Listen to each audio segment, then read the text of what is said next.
આજના સમયમાં જ્યાં મોટા ભાગના લોકો પોતાની જિંદગીમાં વ્યસ્ત છે, ત્યાં કેટલાક લોકો એવા પણ છે જે નિસ્વાર્થ સેવા દ્વારા સમાજમાં માનવતાની સુગંધ ફેલાવે છે।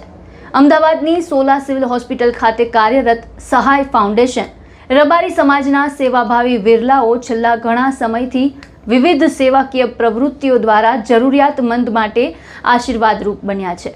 સોલા સિવિલ હોસ્પિટલમાં રોજ મોટી સંખ્યામાં દર્દીઓ સારવાર માટે આવે છે। અહીં સારવાર માટે આવેલા દર્દીઓ અને તેમના પરિવારજનોને મદદરૂપ બનવાનું કાર્ય સહાય ફાઉન્ડેશન સતત કરી રહ્યું છે।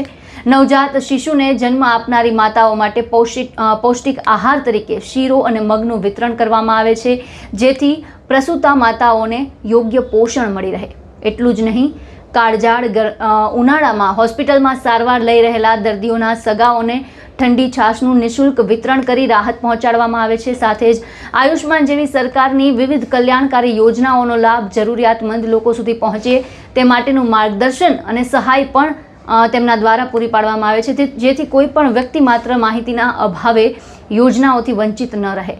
આ ઉપરાંત દાતાઓના સહયોગથી અશક્ત અને દિવ્યાંગ વ્યક્તિઓને વ્હીલચેર જેવી જરૂરી સહાય પણ પૂરી પાડવામાં આવે છે। એક કદમ મદદ તરફના સંકલ્પ સાથે સહાય ફાઉન્ડેશન સતત માનવ સેવાનું કાર્ય કરી રહ્યું છે। સૌથી મહત્વની વાત એ છે કે આ તમામ સેવાઓ કોઈ પણ જાતિ, ધર્મ કે વર્ગના ભેદભાવ વગર દરેક જરૂરિયાતમંદ વ્યક્તિ સુધી પહોંચાડવામાં આવે છે। સોલા સિવિલની અંદર જે સહાય ફાઉન્ડેશન આપણા સૌનું જાણીતું જે ફાઉન્ડેશન ચલાવવામાં આવે છે, એની ટીમ તરફથી રોજ જે નવજાત બાળકો છે એમની માતાઓને શીરો અને મગનો પૌષ્ટિક ખોરાક આપી અને સેવા કરવામાં આવે છે। તેમજ કાળઝાળ ગરમી હોય ત્યારે પણ આ સહાય ફાઉન્ડેશન તરફથી દર્દીઓના સગાવાલાને શ્વાસનું આપી અને તેમને ઠંડકની રાહત આપવામાં આવે છે। તેમજ સરકારી યોજનાઓનું જે આયુષ્માન કાર્ડ છે એનો લાભ પણ દરેક દર્દીની પાસે રહી અને જ્યારે બી જરૂર હોય ત્યારે સહાય ફાઉન્ડેશન એની મદદ કરે છે। અને હમણાં જ તાજેતરમાં જ અહીં આગળ વ્હીલચેરના દાતાશ્રી અમારે જે કળોત્રાભાઈ છે એમને સુરેશભાઈ વેજાવાળાની પૂરી ટીમ એની અંદર અમે પણ બધા સાથે આવી ગયા।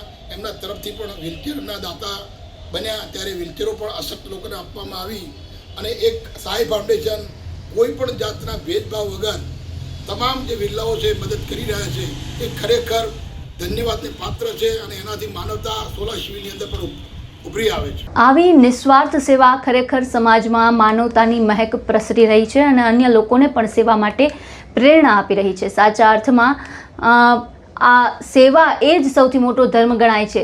સહાય ફાઉન્ડેશનના સેવાભાવી કાર્યકરો આ વાતને પોતાના કાર્ય દ્વારા સાબિત કરી રહ્યા છે।